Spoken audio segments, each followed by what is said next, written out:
Имаме една страхотна новина. Може би по-лешата за днес. Уникални джипове обикалят из цяла Варна. Откъде идват? Какви са? Защо летят? И как така се придвижват с вода? Странно.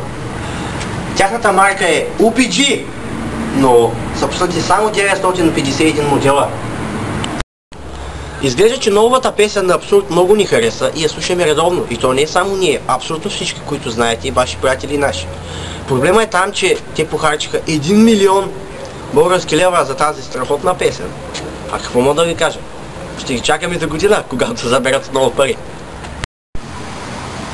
No Name Art бе задържан за кражба с фломастери. Полицаите искаха документите му да го уверят кой е, но за съжаление не могат да получат информация, защото дори той самия не се знае името. Нов салам излезе по магазините и всички хора започват да се правят сандвичи от него, защото е страшно вкусен и е на супер ниска цена. Само 99 стотинки на килограм. Искате да видите и да разберете който е, отидете в магазините и попитайте за уникално вкусният нов салам. Хикен-шникен! Ня! А сега една сериозна новина.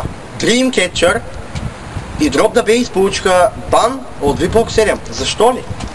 Защото качиха огромно количество чалга за пореден път. Имаме тъжна новина. Става въпрос за Емил Николов ТВ. Много добре знаем, че той е стар блогър и има страхотни влогове. Но лоша новина е там, че той продаде телевизора си и остана само с атарите.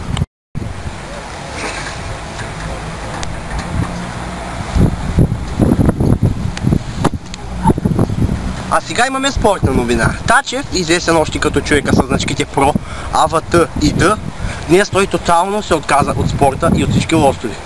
Защо ли? Познайте, защото той днес изкърти и изкриви последния лост в България. Имаме и странни новини. Днес блудницата бе откарана в лудницата, а нашата грешна сгреши отново паролата си за трети път. Странното е, че доктор Дърпач качи 92 000-ния си клип и все още няма значката cool.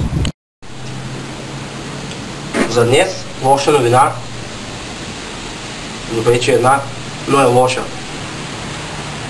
Нашият любим Жоро 29 ни напуска завинаги. Защото той днес става на 30 години!